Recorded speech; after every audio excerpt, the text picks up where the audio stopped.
up, away, ay, ay, ay, ay. Away up, ay, ay, ay, ay, ay, ay, ay, ay. Away, ay, ay, ay, ay, away, ay, ay, ay, ay. Welcome to The Bridge. I'm your host, Kira Young. We broadcast live every Saturday from 4 to 6 p.m. Eastern on People's Internet Radio, Real Liberty Media, and Revolution Radio. Thanks to Ivy and Glenn for making this show possible. From time to time, we get donations that help with our production and travel expenses, and we need for this to become a more regular occurrence. The work and time we put into bringing you grassroots radio from the front lines is volunteer work, and none of us has ever been monetarily compensated for it. Occasionally, our production costs are covered, and we're grateful for that. We bring you news and information that you will not find on the mainstream media, alternative media, or even Indian media platforms. If you are thankful for the information you've been receiving over the years, please donate via PayPal and direct funds to Valkyra, VALKYRA 1969 at gmail.com. Today's live broadcast took place on August 19th, 2017 at the 37th Annual Roasting Ears Corn Festival, which is a powwow that is hosted by the Museum of Indian Culture in Allentown, Pennsylvania. My guest, Delwin Fiddler Jr., detailed his family history and lineage as the rightful keepers of the white buffalo calf pipe. Welcome to The Bridge. Hello, my name is Delwin Fiddler Jr., Lakota from Sharon River Sioux Tribe, Sanzark, Italja Choban, Lakota Kaje, it's Tashunka Gliiska. It's an honor, and I hope that good words and good medicine for all people to come together as one, with one prayer. All right, thanks. So why do Indians powwow? Where did that come from? Why do Indians powwow? Native Americans or natives, indigenous people? That's really a gathering place for all nations to come together to honor the drums and interpret the traditions of each other's nations, and to celebrate the celebration of the people and stuff.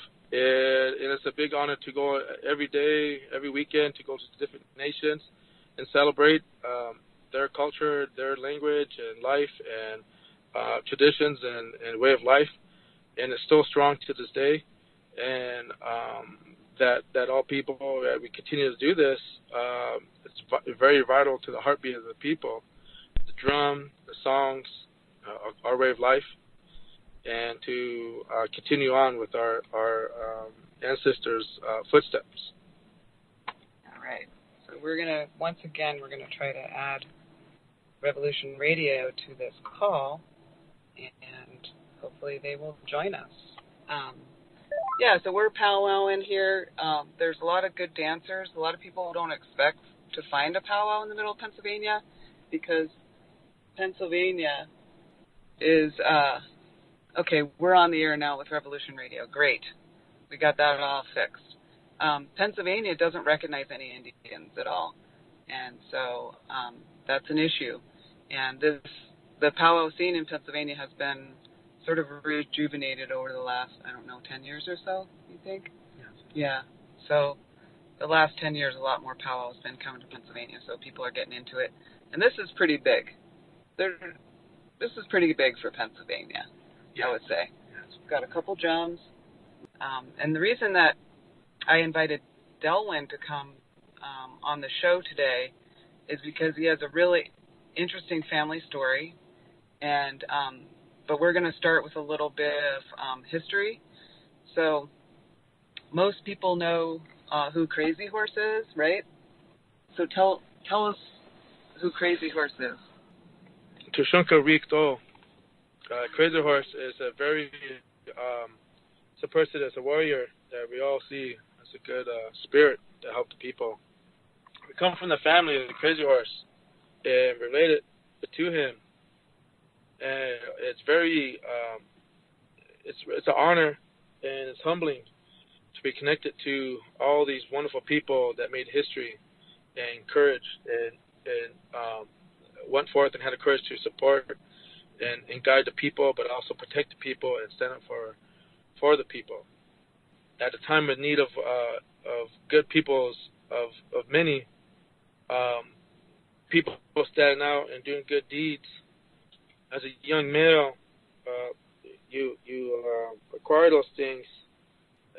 It's like a challenge, but also it's also life and experiencing that and becoming a warrior, become a young man, and to walk into those ways of just like our ancestors did, to become a man, to walk into to have the responsibility and have accountability for your people, but also sticking with your traditions and what you believe in, and fighting what's right for your people, defend your homeland, to know those songs, to defend for your people, for whatever harm that may come, just stand up and do what's right for the people.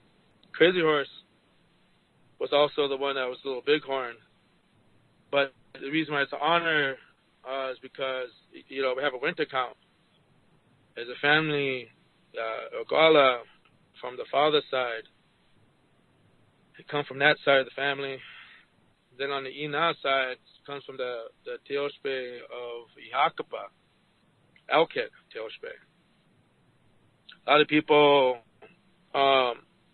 want to be connected to that spiritual connection, and things that we know needs to come out, these certain knowledges and truth. And today I'm gonna start telling what I know.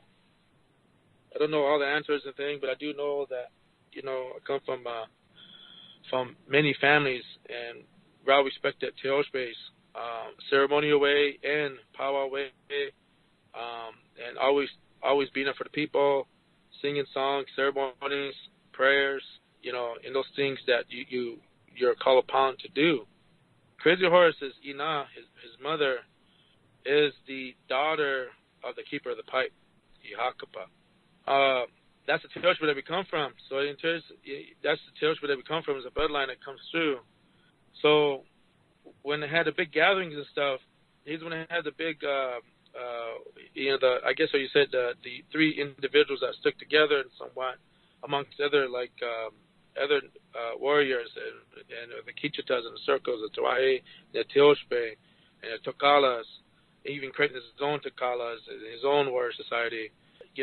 That's how you express yourself as a warrior.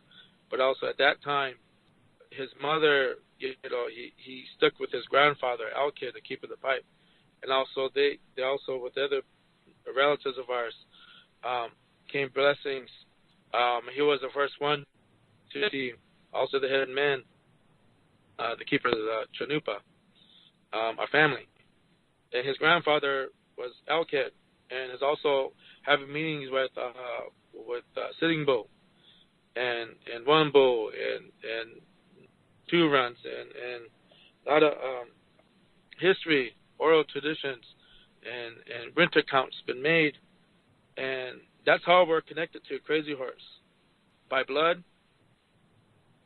in the lineage, and that's how a lot of relatives of Ogala, half of them are relations to Ogala, through many Tokalas and things like Wounded Knee, when that took place, all the different things that took place to defend our rights, the people, and the pilgrims of the white society come forth to the nation,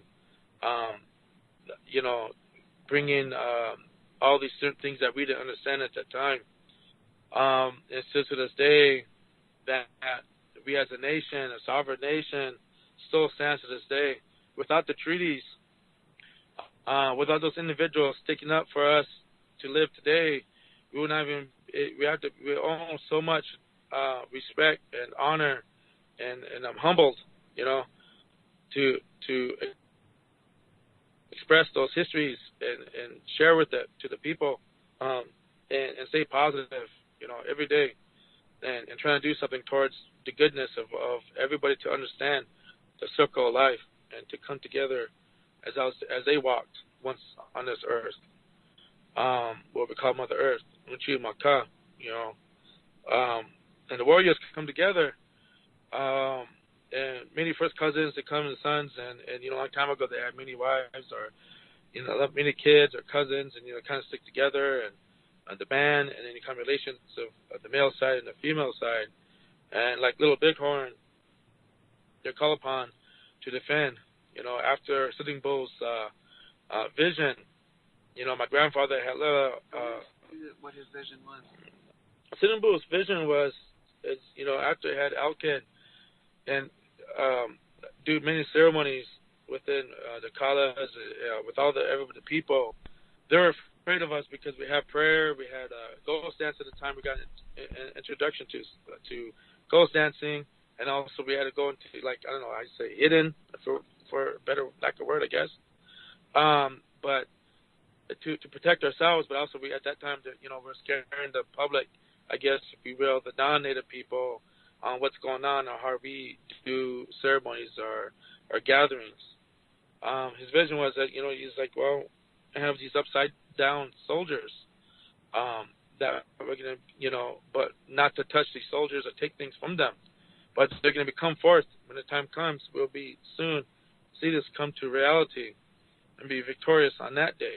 And sure enough, a couple of weeks later, there's many books, there's history written about all these different stuff, but there's never been a native perspective, a native narrative of the families, the true Teospace, the true knowledges and things that at that time that leads into Little Bighorn that were forced. Some call it massacre or what have you want to call it, but it wasn't really a massacre. It was really a gathering, what we call a Sundance, sacrilege, or whatever you want to say, witches or whatever they want to say. But it was to connect yourself to Tekashla, the Creator above, and have those blessings. And we still practice those things to this day. And having that knowledge of the traditional warriors, how you go forth in protocols, and how we have a whip man, a head man, even with the people in general, to walk hand to hand, to walk beside each other as men, as women, as a family, as a nation, and as many nations come together. And we still stand like that today. So when he had this vision at Sitting Bull Sundance, that's what took place. And they still have that ceremony there at that location, that same place where him and his family got shot. That was a sad day because what happened to him and his family, the extended family that was all with him, there was, in my opinion, the way I look at it, is there was no need for that. But at the same time, a lot of people wanted to prove that they're in charge of the BIA, the IRA, what have you, that kind of statue of understanding. When you say BIA, Bureau No, of the Indian Affairs, yes. Forced upon to make, the Indian Reservation Act, or the 34, that kind of leads into that. We had already had a treaty with the government, as a treaty already signed, because the only men were head of not-chiefs were chiefs, and they had wives, and they had kids.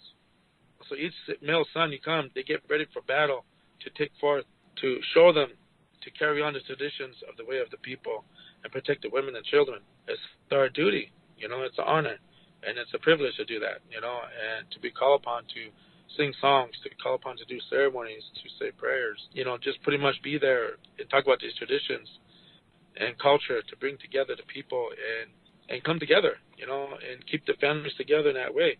And prayer and traditional ways. It's really humbling. If you ever go to Simbu camp, I call it Simbu Sundance, Alkid camp, and Kizor's camp was only like very short distance from this camp. It was only like maybe like, I don't know, real short distance on horseback is very short. It's not that far. If you ever go in that area of Eagle Butte between Timberlake and that back road to Little Eagle, you go that back path. There's a path there. If you're still going to Timberlake or going to Isabel, you go straight into this gravel road. You get to that end of the road, but if you continue on, that will lead you to the camp of Sitting Bull. But these are the pathways that they will take to interpret and hold ceremonies, but also communicate with each other. Alkid, the keeper of the pipe, Hiakapa, and also Crazy Horse, Chushanka, Vito. And his family is still there. The rings of the teepees, the big gathering of the Great Sioux Nation, Bahochika, the people. Tell the people why the pipe is so important to the Lakota. What's its significance, meaning? Well, my interpretation of it is it's a blessing for all people to have balance, and giving guidance on and protocols and medicines and also songs and ceremonies to be one with the Creator, but also a way to interpret of the reality that we live in and be that connection, spiritual connection to Wakantanka. When it came, that spirit came towards Ihakapa, first one, grandfather from long ago, come and share this stone, and told him, I will come back in 4 days, and I'm going to come forth and tell you these songs and sit down with all the women and all the men and children and how we do this, the different seven sacred rites and ceremonies, such as the Sundance, gatherings and ceremonies and different things that takes place at different times of the year to honor the people, but also it's a infinite time to renew our vows or to renew our understanding. Because as you get older as a spirit, as your red road, a gathering, understanding things individually, but as a woman, as a man, or a young man, or a young girl, there's different things that you have to, you become to realize these things. Those were very vital. So that spirit came, and as it walked away, the cloud went back, shared that to the head man, or the Nacha, or the chief at that time. And we get the honor since then to bring the people forth to tell the truth and these seven sacred rites and different things that was set forth so we can live in harmony with the Creator. What do you call that sacred spirit? Chanku Luta, the Red Road, interpreted of that connection with the Creator, the Chunupa. So now you see sundances going on, like just everywhere, I guess, different ceremonies, and what you see that, and it's like a lot of people don't understand the meaning behind certain things or what have you. But when the Chunupa is presented, that's where you see those different Chunupas. There's also make friendships. There's Chunupas for friendship pipes. There's one for ceremonies. There's one for power gatherings or gatherings. There's one for the Takala. There's one for your family. There's one for your wife, or your family, and then as your personal family. And then there's so there's about you pretty much have several 3 to 4 different kind of Chunupas, but you have each one is a connection to that certain medicine. Hochika, the circle of the Takala Warrior Society, or some kind of band of the things. So it's kind of have a very understanding about those things coming together for the people. What does the white buffalo cap pipe woman have to do with all this? Oh,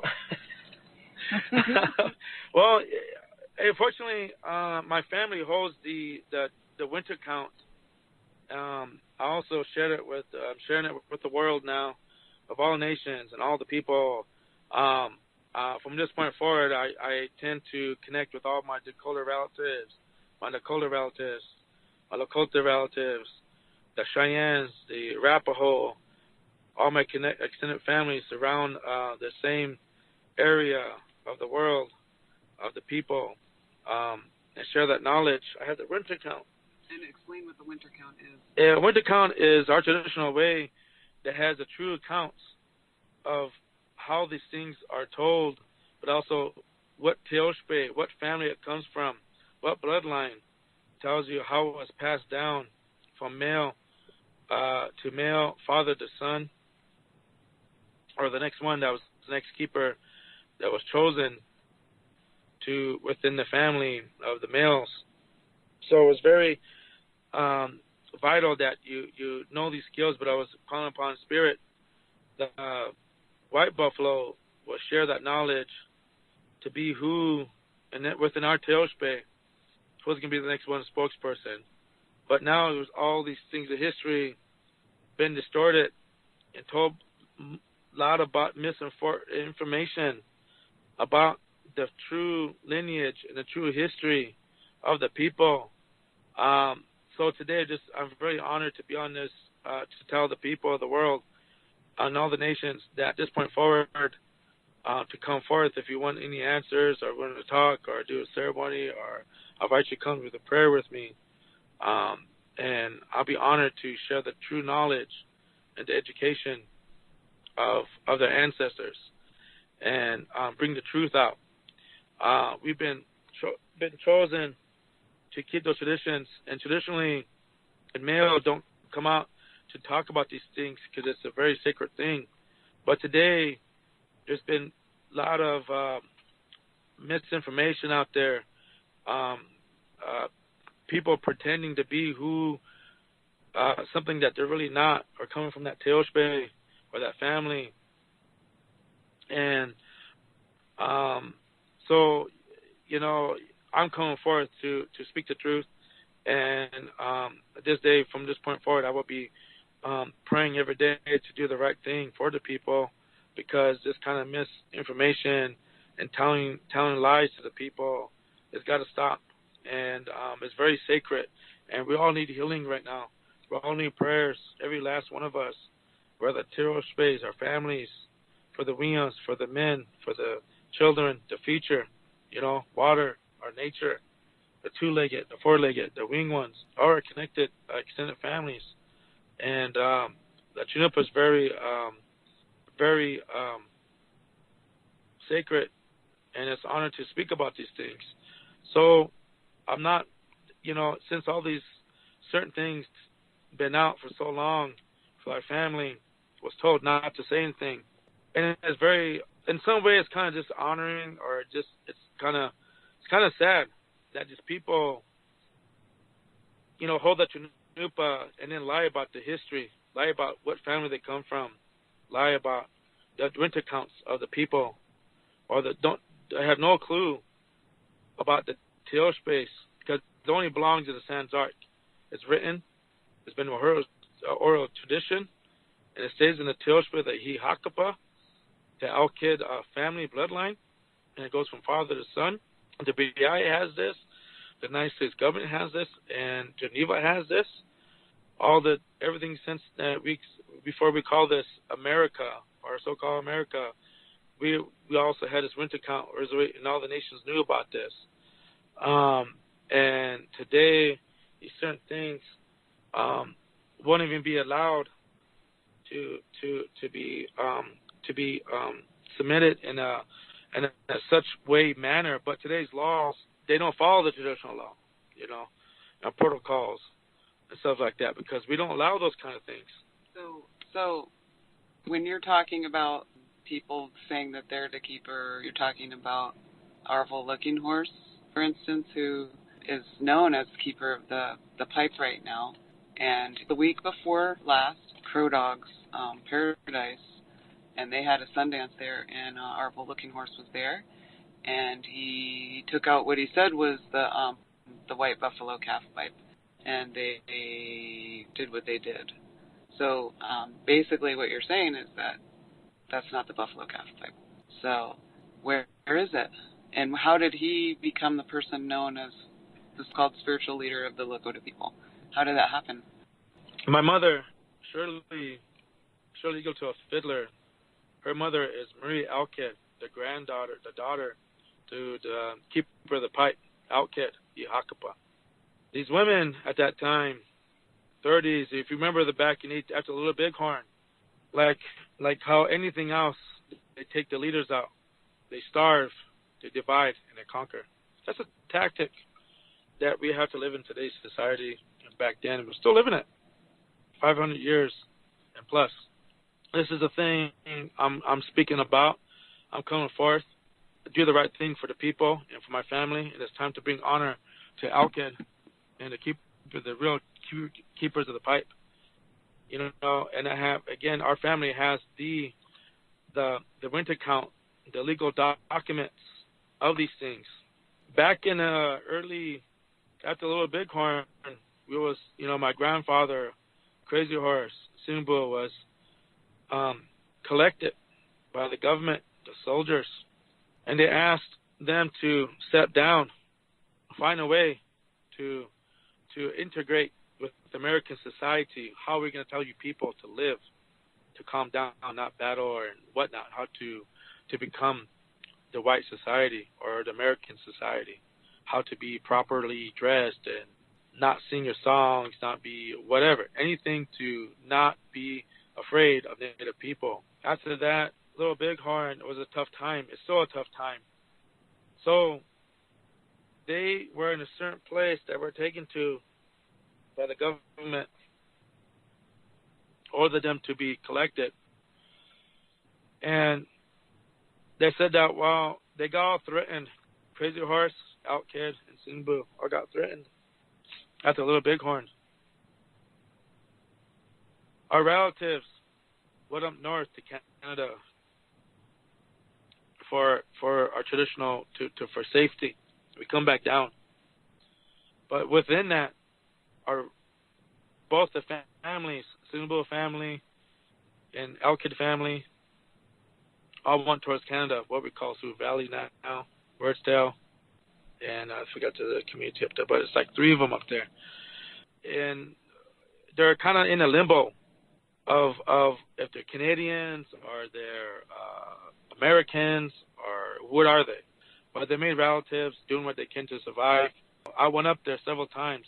I even went to the office, the chairman's, and I personally went into the stores and pretty much got not a good response. But I told them that I have history, how we're connected, and I want to bring my relatives back home. Those are my relations up there, and my relatives. Because of Little Bighorn, we were called the diversion. We had to go there because they both had daughters. And they took their daughters for safety up there and then come back down. They stayed up there. And to this day, they're still up there at that place, the relatives. But now they all go by McKay's and, the Canadian government said you got to go by the same name and whatnot, They kind of erased their history, due to genocidal tactics or whatever, And again, this is a big deal. This is a huge, sacred, big deal. According to the Lakota Nation, the Great Sioux Nation, what we call Situ Shikawi, all the Great Sioux Nation of our extended families, I'm at the age now where I've been through this all my life. I didn't understand it when I was first as a young man. And my mother was telling me these things. My grandmother was telling me these things. And then Tama Unchi come out. My elder grandma was alive back then. Told me, when they talk about the Tatanka Ska, Wakhan, Chanupa, they're talking about our Tilshbury, our family. And every year, we go to the grave sites of the keepers of the pipe. Lay down our tobacco. We pray to these keepers of the pipe, our family line, and then they're buried all together, all together.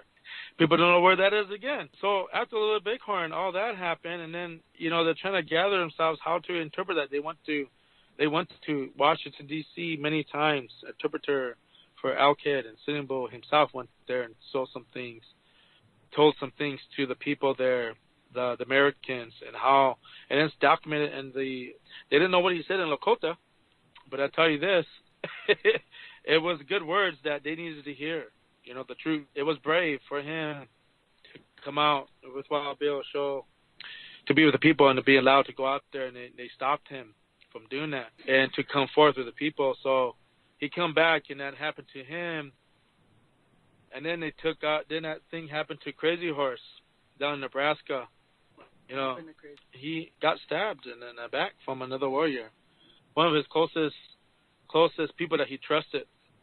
Why did that happen? Why that happens? Because Sitting Bull Elkhead and Crazy Horse were the three main ones that had decisions when they had a great council.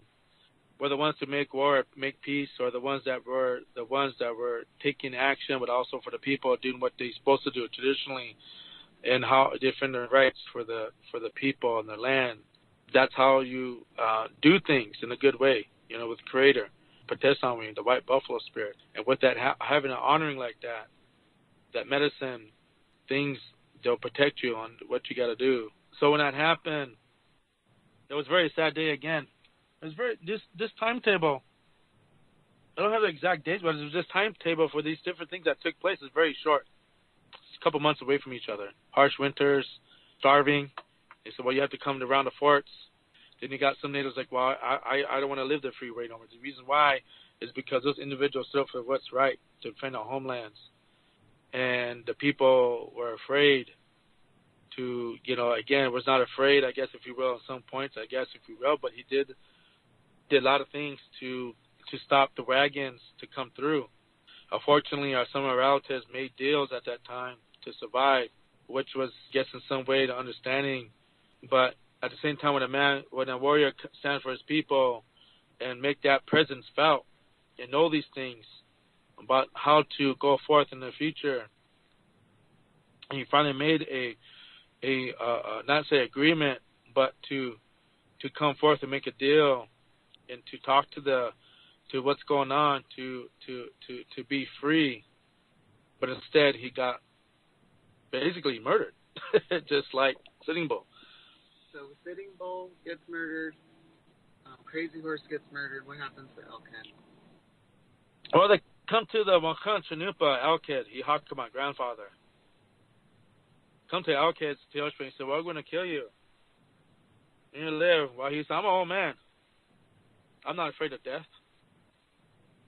If you're going to kill me, kill me. I'm not afraid. Not afraid. Since he was old, it just left him. Let him be. Let him live. Left the rest of his days out. So he took forth to, again, he was one of the alive out of those three to set forth an example, if we say, so the people may live. Otherwise, they would have just came out and just killed everybody. Wish they said that to them. And a lot of people don't realize that. My grandfather sacrificed to integrate, I guess, somewhere. It was not by choice, but it was forced upon us to dress proper, I guess, whatever you want to call it, whatever was manners or whatever, in that way. It's not how we dress. We dress in moccasins, our native dress, native clothing. That's how we dress. But to quiet and that we live on a reservation and to calm things down or not to settle things, whatever, they decide, they said, well, the only thing is to leave the old man alone. And he still did his deeds. He still holds ceremonies behind closed doors. And if you go in that area of our land, what we call green grass, Pejito Chpa, my grandfather named all those creeks, all those communities of South Dakota. Rosebud was one of the ones that were made in talks and made those things, those decisions on those different names in honor of those different topics and different things, so people know how we're all connected. So at that time, the people couldn't leave the reservation or they would get killed. Yes. And at that time, all the way up until 1978, Native religion was outlawed. Yes. So and punishable by death. Mm-hmm. And any song was punishable by death. Yes. Yeah. So we have history. Again, I have family history that deal with the Great Sioux Nation. I have already told my tribe, Sharon Sioux tribe, the chairman knows about this, the council knows about this, the BI knows about this, the state knows about this, the IRA government knows about this, the interpreters or the whatever you call them, historians or the leaders of each community or who they choose to be, I guess if you will, to be the advocates, know about this, but they won't speak about the truth. And if you're going to go by the Chanupa way, or Lakota way, we follow the Chanupa. We follow Tatanka Ska. Follow the way of how we live, how we're supposed to live, how we're supposed to treat each other, how we're supposed to conduct ourselves, protocols, how do we introduce ourselves. And one thing that stands out, you ain't supposed to lie when you have that chunupa. Or be a sundancer. Or be a sundancer. You must be. You can't just fake it and say, I just want to do this and do that, you know. So all this came about at that time. So my grandfather also, these black robes, before the government came in, there was these black robes came in. This is my grandfather. So the whole land of Greengrass at one time was all owned by Hihakapa, the keeper of the pipe. Where they're buried now is, he chose that place for our family to be buried there. The real Teoshpe, the bloodline, Wakancha, Nupa, the keepers of the pipe, was chosen that place so they can be buried together and honored and to continue the future of the people. And it's still there to this day. So when the people come forth, you know, I will share these knowledges with you. So at that time, that early on in 1900s or 1800s or late 1800s, after the Little Bighorn, and to that T-24, 22, when we're asked to go do a ceremony with another nation, or a family comes forth due to death, or due to an infant, or due to marriage, or due to life, or some ceremony, naming ceremony, a blessing, or a prayer, or opening prayer, or what have you, we cannot refuse. Our family was connected down there early 20s, and we know what's going on. The family, the Bad Warrior Teoshpe family comes down, asked us to hold a ceremony for them, a healing ceremony. So he did that down there in Greengrass. At this time, a photographer, he took family pictures, and we got the originals. We also got the signed documents and everything to these at that time in those pictures. I'm also going to be connected to that. I'm also going to be reaching out to that family, and they have a museum out there in Washington State, in Oregon. So he took pictures of these things. Grandfather wanted to take pictures of the family, so he did. And again, the pictures that you see out there is a lie, because there's no women chief. So when you call upon these ceremonies like this day, I still honor my grandfather by doing those things. So when I call upon at powwows or ceremonies or gatherings or special occasions, I show up. I hold those things. And they took these pictures when he passed away. And the family took these pictures and put them in a deed of the pre-South Dakota, and said that they're related to him. That's their father. That's their relations. Took these pictures that our family connected to us, took these pictures and put them in a book and told them that this is what the history of our people, that's what they did. And the life started from there. 1934, when the United States went bankrupt, not once, but twice, almost 3 times, but also didn't tell the other nations. So by default, they decided scrambled their way around whatever they create the BIA, unfortunately kind of IRA government. So they're asking around. They kind of kept things quiet because the elder, he hocked up a man at that time, didn't want to stand up because they're kind of confused what to do, how to do it. Because our grandfather passed away, their father passed away. And was chosen the next keeper of the pipe already. It was already set in stone. It was written already. It was already down. Everybody knew about it. And at the time, again, we don't talk about these things in the public. But today, there's no respect. There's no honor. There's no things like that. They tell them. They go out there do this thing. So I now, with all that things, I'm coming out with that. So at that time, they came with the new government. They said, even more, you can't sing, you can't dance. We will come after you. We'll kill your people. And they said that to our family. They said that to my grandfather. when he was alive, even when he passed and buried him. He's buried there in green grass where the keepers are. All the keepers of the pipe are buried there. So those pictures that were taken, were they used for Arvel Looking Horse to claim? Yes, those pictures were claimed to saying that they were passed on to Martha Bad Warrior or the Bad Warrior family, and then passed on to him and his grandfather and so forth, and whatever that bogus story. Traditionally, that's not how it's done. We still have the Chunupa. We still have the winter count. We still have the information, the true information, how things are done and how things are connected and how they are. And right now, we are the ones to speak in behalf of these things. So back in the 60s, when he became a teenager, all these things that he put in front of, it's unfortunately sad. So when the beginnings, the humble beginnings, they've been asking questions, who the Alkid Teoshpris, who is the Hihakaba, who's the Keepers of Pipe family, you know? We go to treaty meetings. We go to these different ceremonies when these men were there, when Red Cloud was alive, able to walk around and stuff. You know, our elder Akichitas in the late 80s and 90s when these certain things came about. So the 50s went by, 60s went by. Then we came about the aim. Shohen Tahashi, his family, and the American Indian movement was created. But they want to have a blessing for my grandfather, the Alkid family. They came close.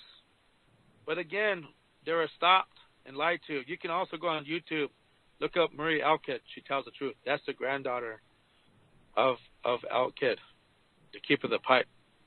Telling you like it is, the truth. That's my grandma. That's my grandmother. My mom's mom. So she wanted us to continue to tell the truth and get this right. And enough of this craziness and nonsense. So at that time, they came down to Greengrass asking for the keepers of the pipe, the family. We was there. A lot of people miss us. And they drive by the bridge. They go on beyond. They drive by, never come down. But every year the Sundancers come down to have a blessing of the Sundance that goes down at the International. My Ina says, have a heart, even though what's going on, you still got to pray, you know. And I do. Man, it's kind of hard, but I do. I still got to pray and do what's right for the people. And so when they came down asking for that, my other relative decided to make believe, because what are we going to do? How are we going to do this? These guys, the people are expecting a chunupa. They're expecting somebody to say a prayer. Well, again, the family was there, but didn't share that family because we're told not to speak about these things. We're told not to talk about these sacred things, these sacred objects, these sacred songs. So they went ahead to the Bud Duprees and some other folks decided to just make believe. Took upon themselves and they said, okay, well, let's just go to see Stanley or whoever, Looking Horse, which was really not really even a keeper of the pipe, not even connected to the family. That family came down to Pejito for a healing ceremony. You know, it's like an inside joke my personally tell every time I see them personally at powwows or a ceremony or a gathering, what have you. I personally say, man, I must be still praying because they're still here you need healing because they're still here for healing. The family came down for a healing ceremony, and they're still there. So it's kind of, I don't know. That's just the way I see it. I don't know. It's just how I feel about it, I guess. And that's how it came about, and they lied to the people, and they carried on like that. So back in 1985, we won these court cases, federal court cases. They decided to come forth.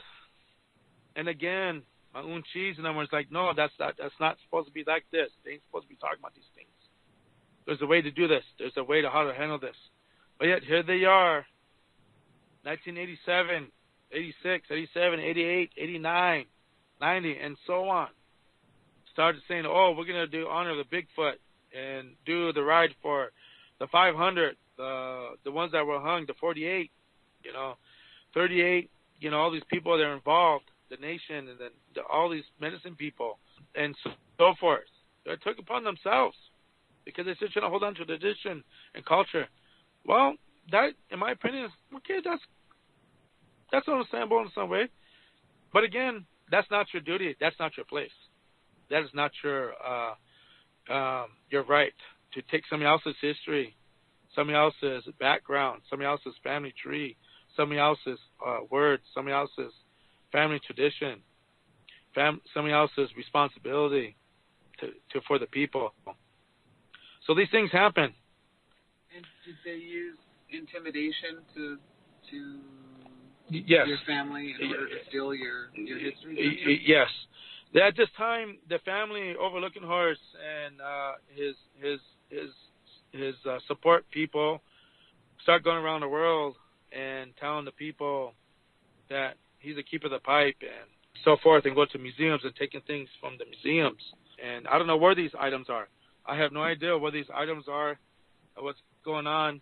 But you know, it kind of got after the movie called Dance with Wolves come out.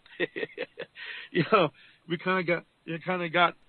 have a understanding about, you know, getting people. You know, most of my relatives were in that movie. Extended family of the little, you know, the Dance with Wolves. You know, Kevin Costner. I got to meet Kevin Costner firsthand at that time, and perform for the senators and governors as a hoop dancer and stuff. So 91 went by, 91, 92, kept going. My grandmother says, we're connected to our family. Something's got to be done. 93, who's stepping up? 94 goes by. Well, year 1995, 96, him and the chairman, Rick Borland at the time, went out to these museums. He was the chairman at that time of the nation, or the tribal nation, brought back these items. They went to Sundance together, made brotherhood with each other, what have you. Many things were happening with our family.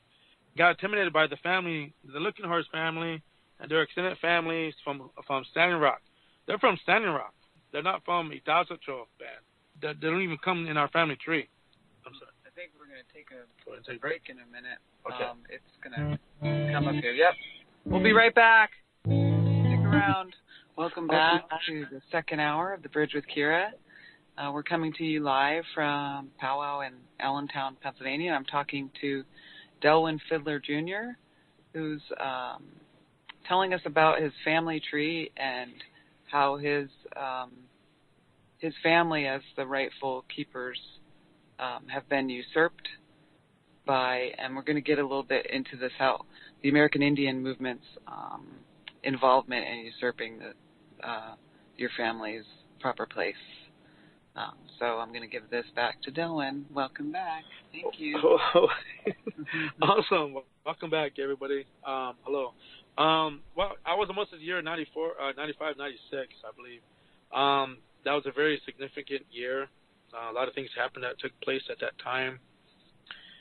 When you find things at the museums, they came out and talked about this on radio, and they were talking about it in the radio station, and the newspapers and the locals knew all about this stuff. They're just taking things from museums, bringing back things. So I don't know what they all got. I don't know where it's at. I don't know what happened or what's going on. But when it came to my grandfather's rattle, his sacred rattle that he used for ceremonies, they're like, well, who's Elkid? We got to find the routes for Elkid, because these certain things that were taken at one time was by these individuals. I mean, Mary, her name was Mary, that was helping the government, the military, to write down these things. Were asked where our camping grounds were south of Bismarck, asking us to put down our weapons and put down our shields and knives and ceremonial stuff and whatnot to live. So we did that. So she took all the steps and said, we're going to keep it nice and safe. We're going to totalize everything. We're going to name everything and all this and that. So the things are in a secure place. So when they brought these things, they said, well, you have to announce these things by law. Now, what you found in the museums, that you can keep these things, what have you, what's going on. And they went down to Pierre, South Dakota, at the museum there, the history document down there. And they said, well, we're the last keepers of the pipe. I'm the last keeper. We're the last family. They're going on and on like this on the radio, making a big deal about a newspaper. And and everything else, all kinds of stuff. And here my Ina, my mother Shirley, my grandmother Marie said, nope, this is not true. My grandmother stepped up, my Unchis stepped up to the tribe, told the tribe that's wrong, and kind of like went to deaf ears. So we had to do it by federal law. So the federal law, we had to do the necessary paperwork, which they did, to prove the documents, to bring the family lineage forward and how they're connected to the family and how they're going to get these things to the rightful owners of the family line. Well, we went to court several times. Not once, not twice, not 3 times, not 4 times, not 5 times, several times. It seems like it goes on and on and on. But they never showed up. They show up because they don't have no proof. And they had to bring that rattle back to our family. They had to give that rattle back. They had 2 choices, either bring the rattle back by law or go to jail, to prison, serving time for holding historical documents and historical objects and saying that you're the keeper of the pipe and so forth. And we got a call by the chairman to not cause any problems or any trouble. So they agreed. So I don't know what else is there that they had outside these certain topics or things that were inside this sacred thing. But we got the rattle back. So they had to return that. And they're really upset about this. And they're like, well, you have to do this. I said, we don't have to take orders from you. You're not no chief. He's no chief either. And I told him, I said, this is not an honorable way how you do things. And by law, I said, this is all documented because they document everything. And especially we have a winter count of these things, We got to, all ties into this thing. So they had to return those things. So we got that back. The L kids got that back. Our family got that back. The true keepers of the pipe family got that back. Since then, we got harassed. We got intimidated by many things. We go in public. We get, spit on. We get, just say just a bunch of stuff, death threats, smear campaigns at powwows, ceremonies. I mean, just everywhere we go, and then early 2000, 2001, my mother and I said, well, we got to write a document up, which is submitted to the state, also to the tribe, the BIA, and the IRA government. And since then, to 2009, when my grandmother passed away, and my uncle Frank, he was the one that trying to set things straight and trying to do the right thing and tell about these things, but we're always been blocked by the tribe.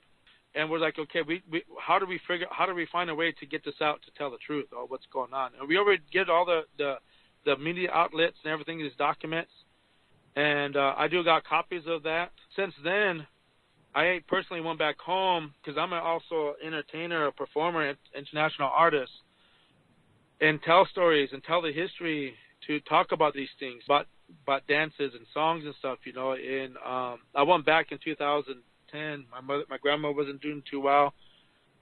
My father and I were not doing too well. My mother and father.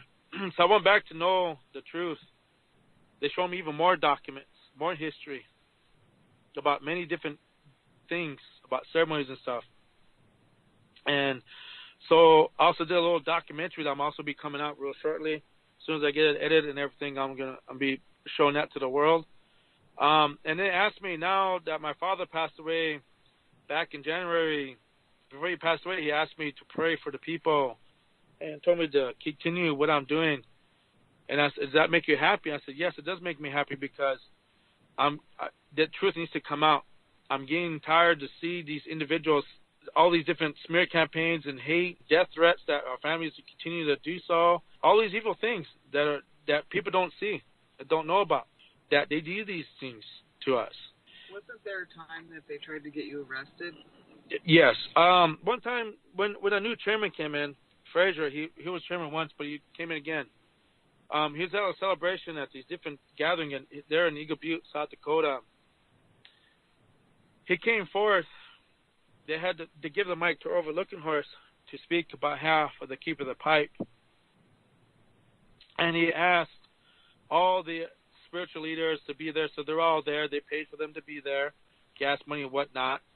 I was in the audience. I didn't cause no problems. I didn't say nothing. I wasn't yelling. I wasn't causing any kind of scene or anything. I was just there. Then he asked the BIA cops, the cops, the local cops, the tribal cops, to come arrest me, to remove me out of the area, to take me, to detain me or whatever, to get me, removed out of the area, so he can talk about whatever he's going to say.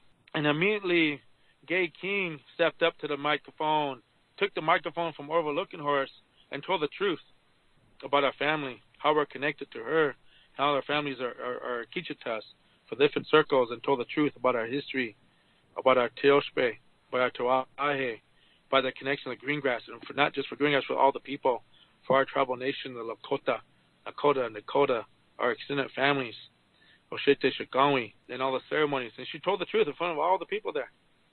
On that day, and she asked the tribal peace, it almost made they almost made an arrest to put the cup right on me. Was ready to clap it in, lock in. And she stopped him just in time, and she told me that if he was going to do that to him, that chief right there, Delwin Fiddler Jr., the real descendant of the White Buffalo Cap Pipe, the keeper of the pipe right there, Delwin Fiddler and his family, we'll be all losing our jobs, because the treaty says without them, we're not allowed to do our job. It's our job to take care of those type of families. And they were shocked. At that time, people was like, what the heck's going on here? Like, what? And they're all told, they said, we don't want me to press charges, to not make a big thing out of it, whatever. They asked me to just accept apology. So she made apology. And they asked all the veterans and all the people that were there, Crow Dog and all the other medicine people that were there, over them to shake my hand and apologize. So they apologized. They said, without him, if he'd done that, we would have lost our jobs. We would have gotten in so much trouble that he would have had that he had the right to go forth under a federal lawsuit. At that, you have a right already. Yeah. So I kind of like took it forth that day. I was like, wow, okay. So now, I looked into our history and stuff and how we're going to go about these different things. And my mother and I've been harassed, and they got hit a couple of times. My brother got hit. My uncle got hit. My mother got hit by them. My grandmother got hit. The one that you see on YouTube, Marie Alkid, got hit by them too as well. By these individuals supporting the wrongful history of our family and the people. And these individuals were also there at the time. Our relatives down from Pine Ridge came up, Rosebud, Crow Creek. They all came down there to tell the truth, but again, they got denied by the chairmen and the tribal people to speak about these things. So people are probably wondering at this point, like, why would they do this? And there's a lot of money involved in this. Yes. When every time that Looking Horse goes somewhere, he gets paid thousands of dollars every single time just to speak and just to claim what he's claiming. So it's about money. That would be one thing. What else would it be about besides money? Just living a life.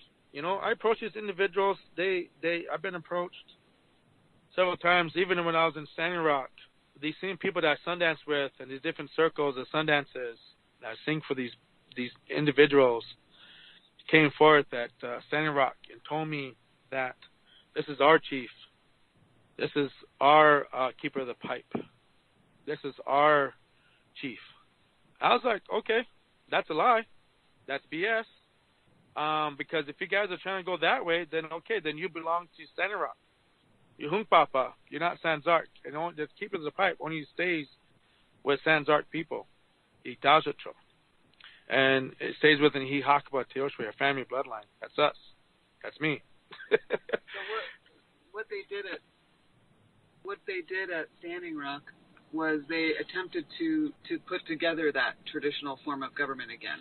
So that's why they called the camp Ocheti Shikowi, and that's why they picked headsmen and all that stuff. Yes, they were trying to imitate the way how things done. And I told these individuals at that time, and all the people at that time who was in Standing Rock for the water protectors, I was telling them, I said, what are you going to do? I even personally, when I got approached by his supporters came in and surrounded me. There's about 50 of them.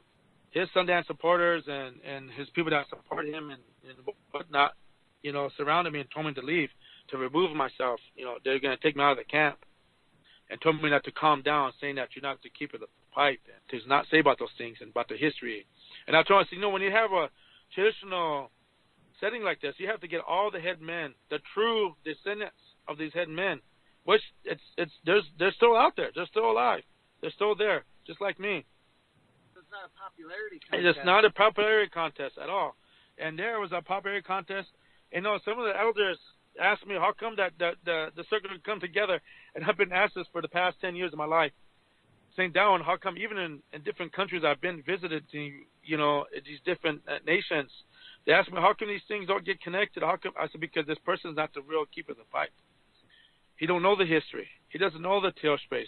Because if you know your mother and father, and if you know your grandparents, you should know the history. You should know how your mother looks like. You should know how your father looks like, what he likes to eat, what your mother likes to eat, and so forth.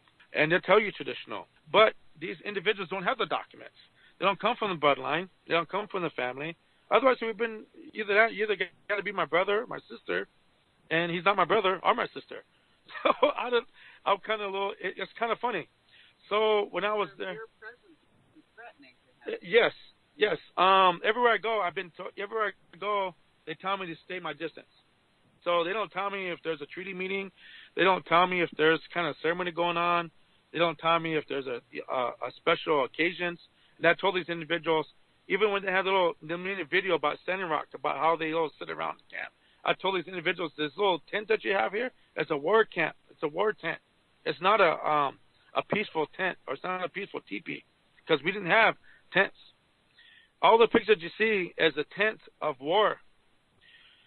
The government comes in, the BIA, the IRA, the military, had us and those things to talk about war. We're not at war.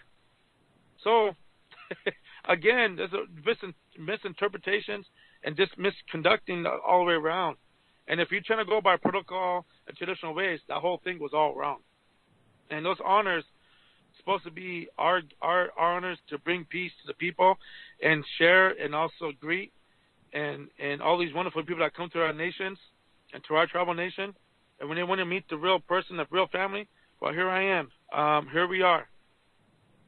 And I'm telling them to stay forth. So since then, I've been told by elders to stay strong. My relatives from Ogala, my relatives from Rosebud, all my relations, all the Dakotas and the Dakotas, they're telling me, keep going forward and tell the truth. Soon this will come to light. This kind of misinterpret or misconducting themselves and telling lies and living a lie, it's got to stop, because they're not helping the people. They're hurting the people. And it's about money for them. And they have 3 different organizations, and they're connected, intertwined with all these individuals for supporting them. We even went to the state, and I asked them, he said, well, we want to do right by your family. We know who you are. The BIA said the same thing. We know who you are. When we go to the senators and governors in Washington, D.C., we're greeted with much respect. They know who we are. We go in there and say, hey, Delwin, how are we doing? How's your people? How's your nation? What we're going to do? How are we going to do this? What do you want to provide? What do you want to work on? I haven't really took the action on those different avenues yet, but I will be soon. I will be actively getting involved with these different kind of things to help the people, be positive about everything, and prayer, and then healing that we all need. But back home, where I come from, there's no love, there's no respect, there's nothing there. There's no honoring. When they have the chiefs or talk about these certain things, anything that you do with, even they have the interpretations of the keeper of the pipe on the flag of San Sioux tribe. It's talking about the family. Their headlines, it's talking about the family. That whole thing, how it represents, is our family's history, our prayer to the people, and then use that, But we're starving. We don't get help. We don't. We're having a hard time. Can't get a job. It just seems like it's just all the way around within our tribal system. There's no respect there, no honor, and that's kind of sad. They would go outside the state or the other nations. They're like, well, we want to know the truth, and the state knows about this. So the state says to me, to our family, well, we know the truth. The BI says we know the truth, but it's up to your council, your government, it's the people. It's a corrupt system, and it's bad. So where do I stand now? my mother's in a shape. I talked to my mother recently, and my father said, you got to go over and tell the truth now. All the things that's happened to our family, getting beat up and hit, getting threatened, phone calls, emails, and everything else, they're kind of getting tired of being threatened. And that's like, well, you're going to stand up and say something about this? My mother says, Hoka, do this for grandfather. So I'm okay. So now, from this day forth, I will be dancing, singing, and praying everywhere I go, singing, dancing, flute playing, everything I got to do, everything I got every single day for the people, to tell the truth and be there for the people in prayer, because we all need it. All this negativity has got to stop. But again, that corrupt system, that's how we live in. That's what we've been living in for the past 100 years since Little Bighorn. And we know the truth.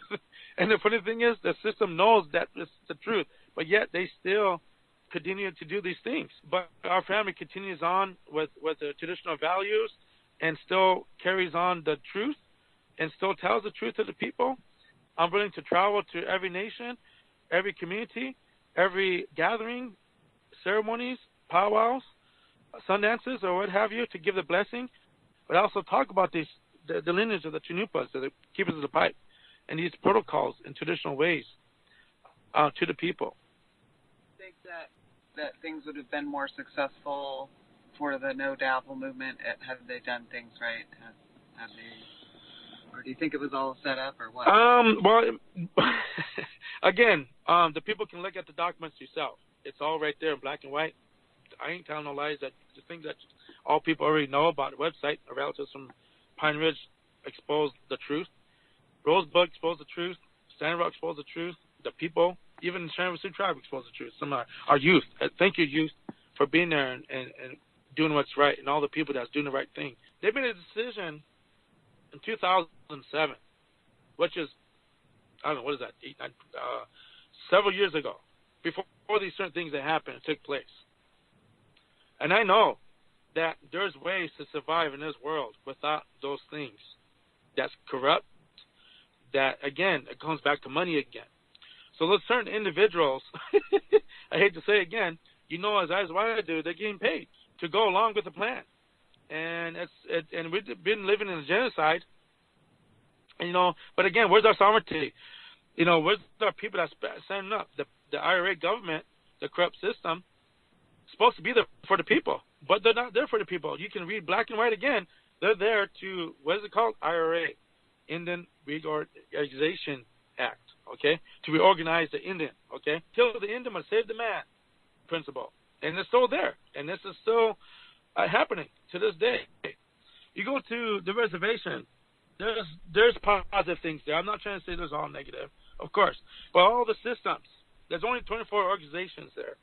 But somehow there's 225 directors, programs, and whatnot. Well, in my opinion, my perspective, how I'm looking at things, we all should have a job. Well, if you're getting taxes on us because of birth certificate and all, and you're getting taxes because of tribal system, and you're getting money because we're a sovereign nation of the reservation, okay? Well, then there's a certain amount of money that we're supposed to be allowed to conduct ourselves. So I also approached the council on this.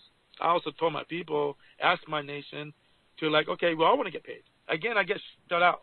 But I was like, you know, you take these services and opportunities and things that we don't even know about, these certain things that we can also be included. What happened to the Teoshbe? But again, they talk about all these traditions. I'm traditional. I'm a sun dancer. And I'm for my people. But again, you know, how is that when you're not telling the truth about these different opportunities so all of us can survive?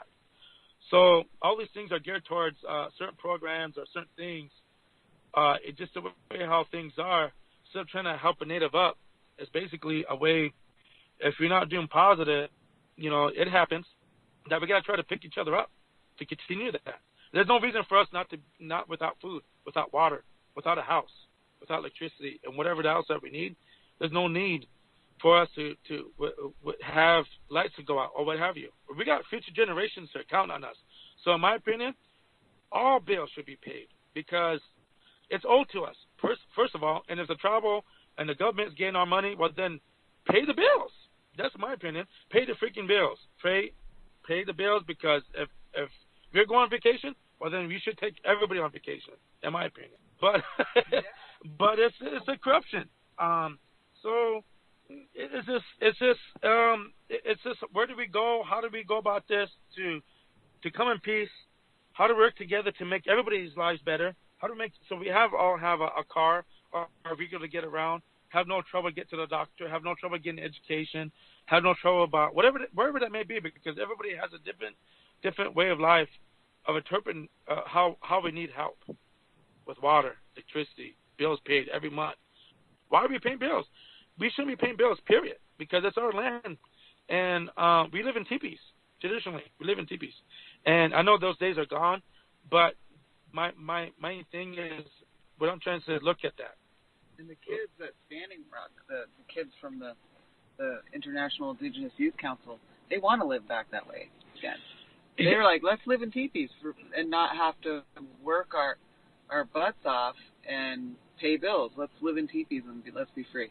Yes. That's what they want. Yes, and this is what the youth is calling. You know, a couple years ago, I asked my youth. I stopped and asked this youth. You know, I'm not going to name his name. I asked him about traditional values. You know, does he know the truth about how things work in the BIA and how things work in the IRA, the tribal system, the corrupt system, you know, the system that we have to live in and all these other things? He says, no, I never understood that way. This is why, due to, you know, I'm not trying to name anything. I'm just saying that we got to do everything we can to save ourselves, to save our families, to save our future. Politics and this corrupt system is like, okay, as long as my family's okay, forget the rest. Thank you for voting me in. But yeah, the youth are calling out for help. Standing Rock was calling for help. They made that happen. It's all because of the youth, not these individuals in certain things. The youth, not in the office. When I was me and my brothers, when we was in the youth 7 council, the youth 7 generation council, youth council for Sharon Sioux tribe, we brought language back to the tribe. We fundraised. We danced and sing with our friends, and back in Washington D.C. they fundraised. I'm really honored to say that. And we gave free tickets for all the children so they can go on carnival rides. Give them free food so they can have food to eat at the powwow. Give them free tickets and buttons so they can get inside the powwow. Free water so they can have a drink if they're running around. Give them bikes. So much things that we did for the people. But again, we didn't get honored. We didn't get honored then. We didn't get mentioned in a powwow or a ceremony saying thank you. I mean, I'm not looking for that. I'm just saying it should be done like that. But again, we were so humble. It was like, okay, as long as the good deed is done, that's okay. If the people want to honor it, okay, do it. But again, I'm not looking for any kind of some kind of oh, he's great thing. No, that's not the point. The point is that we stood our ground when we was youth at that time and made something positive happen for all the people, for all the youth, all the children. And still to this day, we still have that fighting spirit for our people. But now that we're older now, and it looks like Standing Rock, I stood for He Hakaput, the keepers of the pipe, our family line. At Standing Rock, I was there. I did ceremonies there, and connected to many of my relatives, and also greeted all the ones that they're kicking out of the Sosichi Shikawi camp. You know, I've seen it done many times. These non-native people come from different countries and different areas of the United States, and they were coming with donations and food and money and whatnot. They give it to the people where they need to go to the place to dump it off. 5 minutes later, they get a call from somebody and say they got to remove themselves, and they've been forced, ask them to leave. So they go to Sacred Stone. And so when I seen that in person, I was totally flown back. I was like, oh, no, this is not how us Lakota are. We're friendly people. We have love, compassion for all people. I started to go to every camp every single day that time I was there to sing at nighttime. I know some of you camps that whoever's there out there, I did go sing with a group of 15 people with different instruments, and we sang for different camps every night, even everybody there. You know, we chose about maybe 10 to 15 different camps throughout that whole area every night I think we did it for about a month, I think in September and October. And we did it for all that time, and people loved it, you know, bringing that positive energy to the people and sings and song, playing the instruments, you know. And I stood there. When it got cold, all these things that took place, and unfortunately you all know what happened. And again, the corrupt system. You know, in my opinion, we all should have businesses. We should have no worries about all this. Again, why are we struggling? Why are we having a hard time? Well, you see people struggling. Well, I think it's time that we need to look at ourselves as a nation, as a people, as a family. How we're going to do that? Because these corrupt systems, the corruption, it seems to continue on, and we just never seem to be okay with ourselves. And one way or another, we're always struggling. And there should be food on the table. There should be no worries about health care, education. You know, as they say in the treaties, as long as the water flows and the green grass grows, that forever, that we should be taken care of. That's what it says. And I know that in Standing Rock, we all know the Constitution was not in our favor. You know, so this is the daily life that we all Native people live in, okay? And it's harsh, and some of us are living harsher things. You know, you go out, we're in a country out somewhere, and there's no water, there's no food. They're like, well, this person just this and that or there. Well, it's time for us to help those individuals to continue on to build every community. And at the time, even some of the elders asked me, well, some people say, well, how come the councils don't come up that one? How come this? I said, well, because when you call upon the treaty council, that's a whole different, that's a different kind of thing for the people that brings that circle together to understand for the people and how we're supposed to be advocates for the Irish government to interpret for the people how to do the best things. But we don't have that system. They don't care about that system, but it's there. It's supposed to be done that way, but it's not done that way. So the people, we too got to have have those things as well. And again, you know, the protocols in that way, they couldn't make it happen because, you know, it didn't have to include the Dakota Nation, the Lakota. And then all the extended families. That's a huge family. That's all families, nations that connected. Since Little Bighorn. Plus, that we all share the hunting grounds there, you know, in that area. So, again, history prevailed, and it showing us the truth. And there's prophecies coming out that you see that's true. The Black Snake, for one, the Eagle and the Condor. And there's a wonderful time. I met a lot of good people, a lot of songs, been to a lot of ceremonies at the Oshishishkawi and then the camps there at Standing Rock. The water protectors are beautiful people that really wanted to do something good. Yes, and they wanted to continue on to do so, and some natives were like, no. But there's all my brothers and sisters. I applaud them, I honor them, I respect them so much because I'm humbled. But it does. All people from all the world stood for the Lakota Nation, for the Great Sioux Nation, and all the rest of us was there, brave enough to see the front lines, you know, to do the front lines and be there. That was all part of the ceremony to bring positive to the people and continue on. And now that we're still at this time, it's been almost a year now, anniversary, like pretty much. You know, we're still in that. We're still fighting. We're still every day. We just woke up the world, and we got to continue to do so. And I'm doing whatever I can to continue in that fight in a good, humble way, with prayers and bring the people together. So I invite all. Every time I dance or sing, it's an honor of all the water protectors and all the people that come together. And what I was told, you know, was go back and join your local fight and protect your water where you live. And that's exactly what I did. And I came back, and of course, you know, our water is under threat. They're trying to put a natural gas pipeline right across the Potomac River. And the Potomac River feeds our creek that goes across property. So I came home to a fight because they're everywhere. They're trying to put these pipelines in everywhere, all across the country. And I've had past guests like Oompa Loompa who said, you know, Standing Rock's everywhere now, and you've got to protect water wherever you are. And whether you buy into or believe the science behind climate change is, it really doesn't matter because they're trying to poison our water.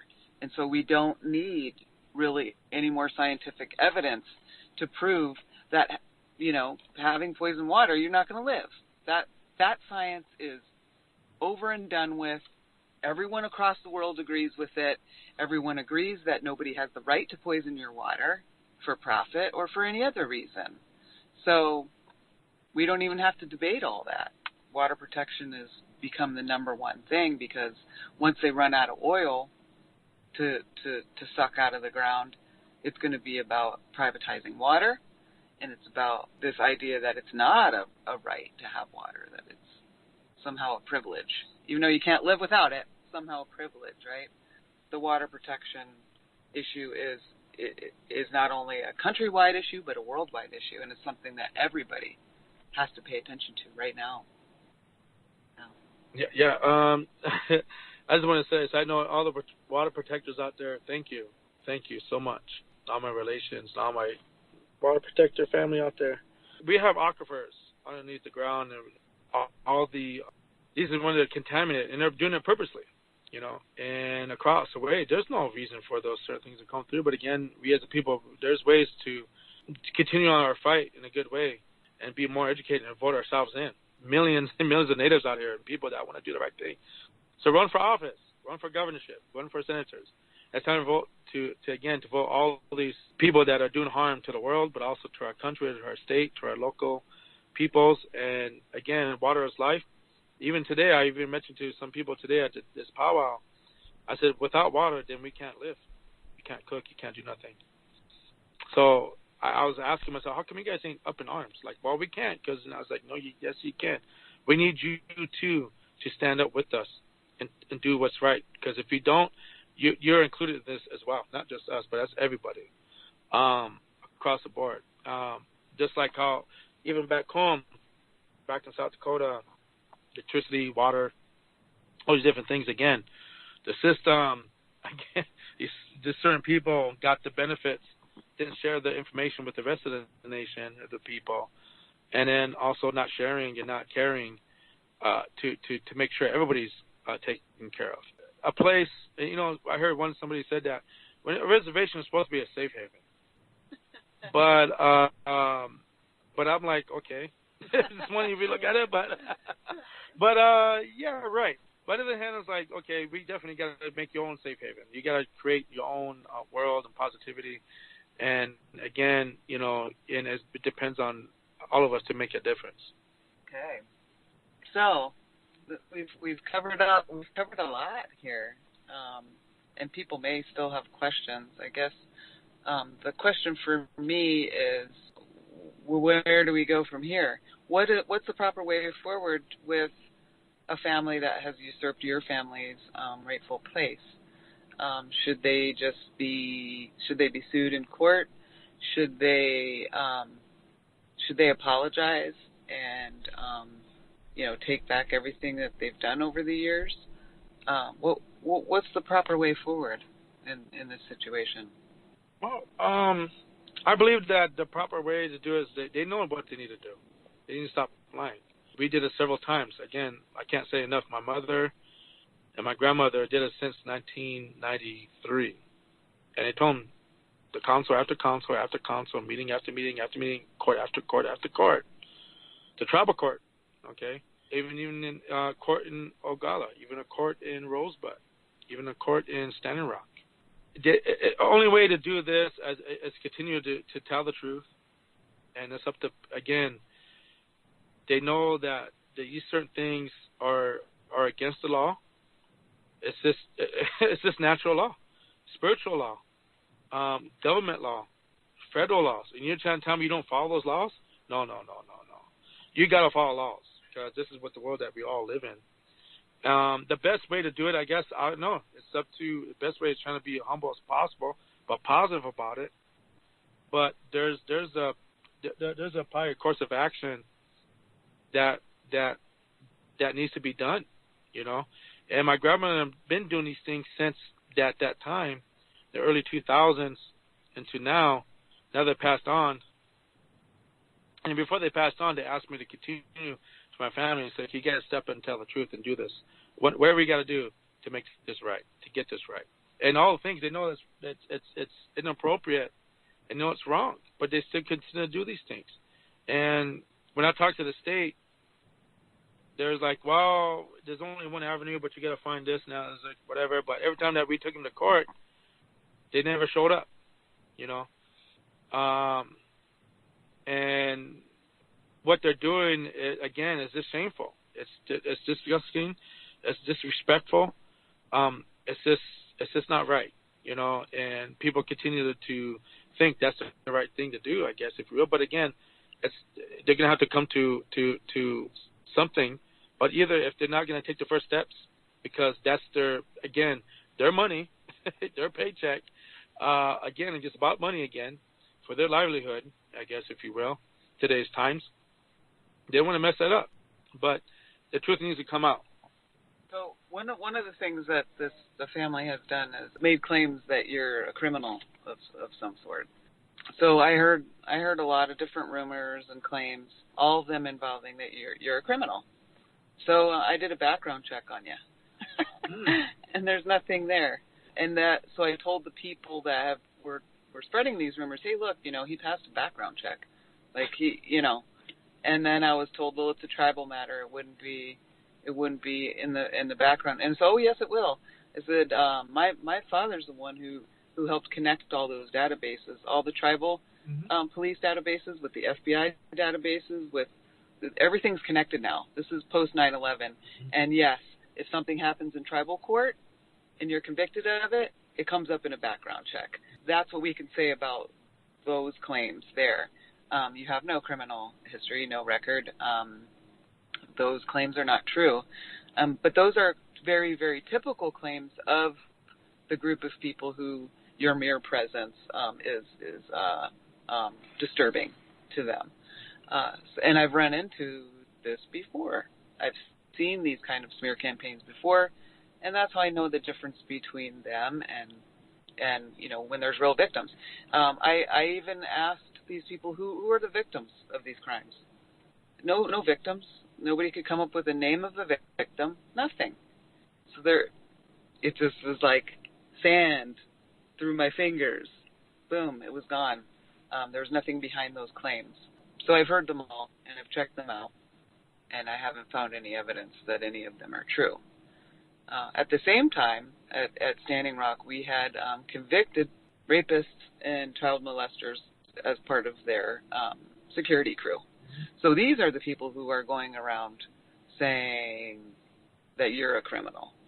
People who have criminal records, and because I've done background checks on them too, and they actually have criminal records. That'll take care of that. I don't know if you want to add anything to that about the rumors and them about you supposedly being a criminal. No, nothing. Got nothing to say about that because it's. There's nothing to say. It's really, you know, I work for the IHS, for the tribe, in the IHS as environmental health technician, you know, for a short time period, the housing, you know, and doing a good deed for the people, helping the people and stuff. And I still do that, you know, there's certain things, Corval, when I went to St. Joseph and stuff, I was told to do the positive things, and then my career as a performing artist took me all over the world.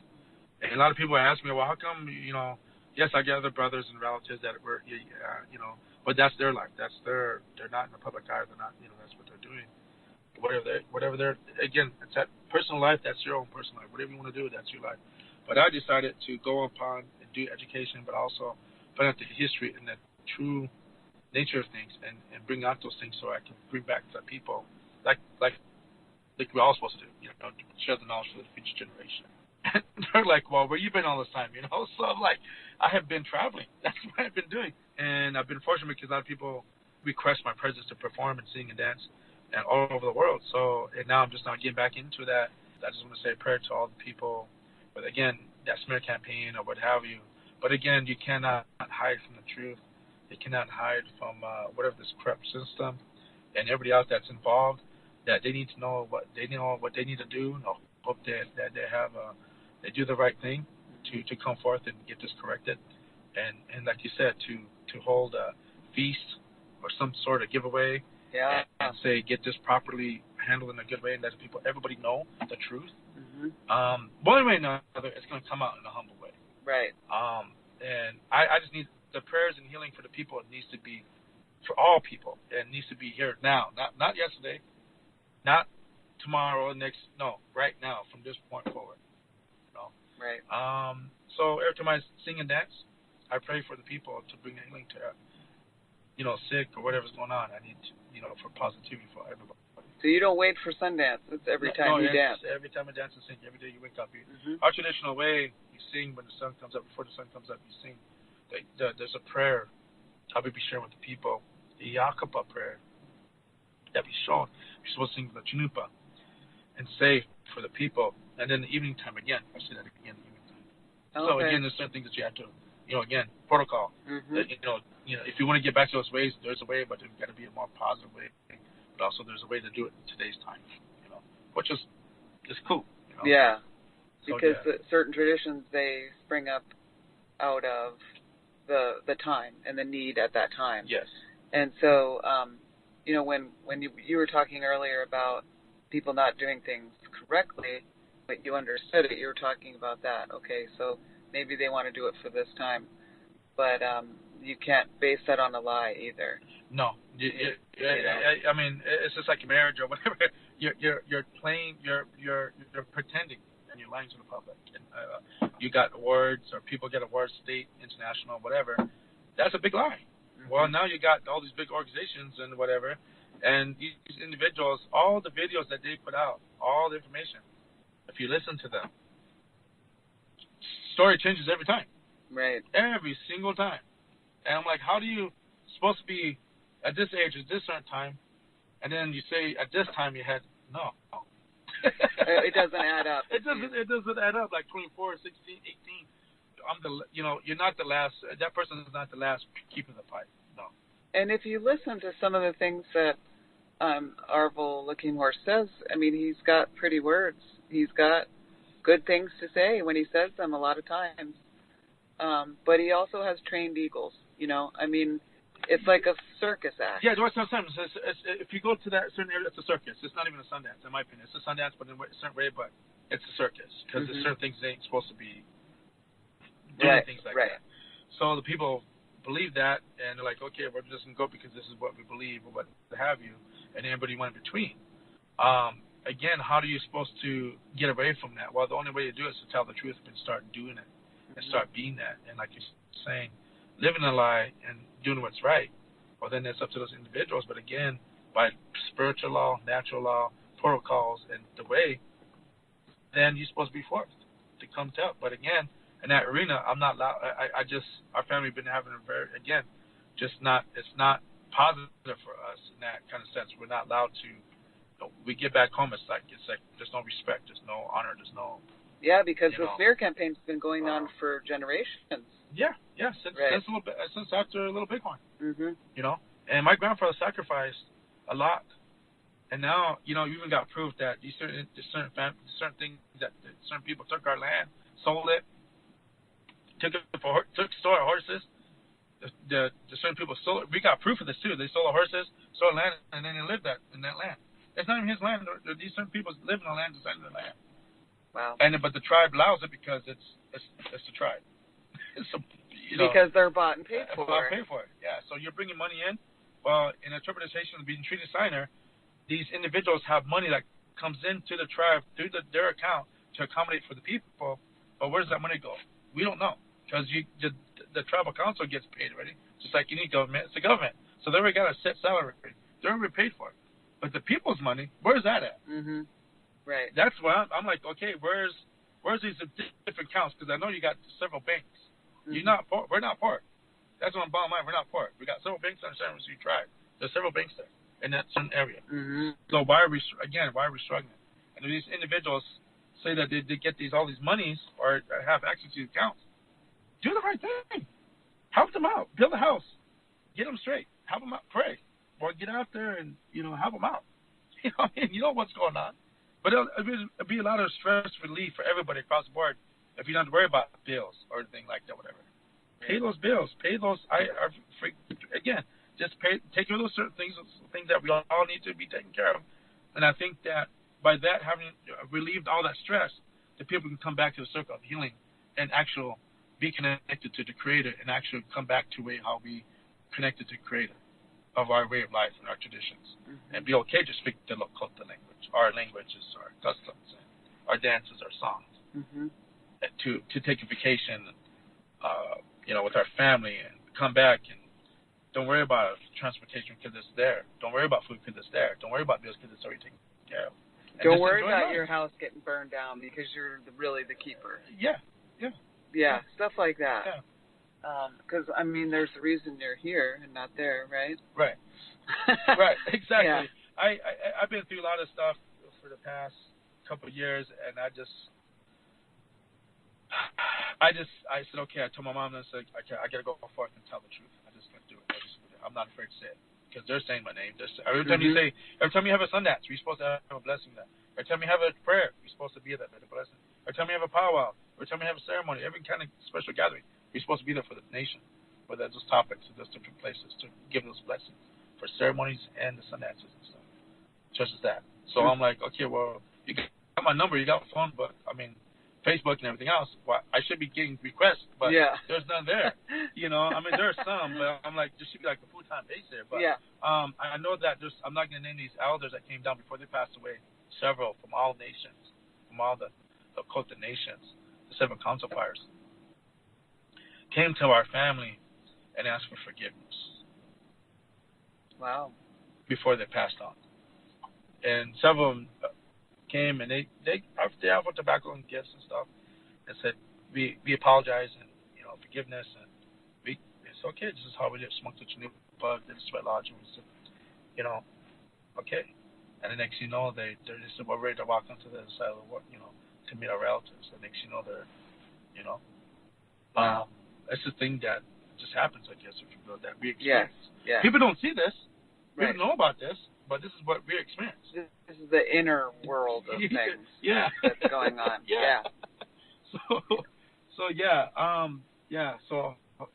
It's all good. We need to get connected to the Creator, get connected to Hochika, and have the proper information, the proper education, the proper history, the right history.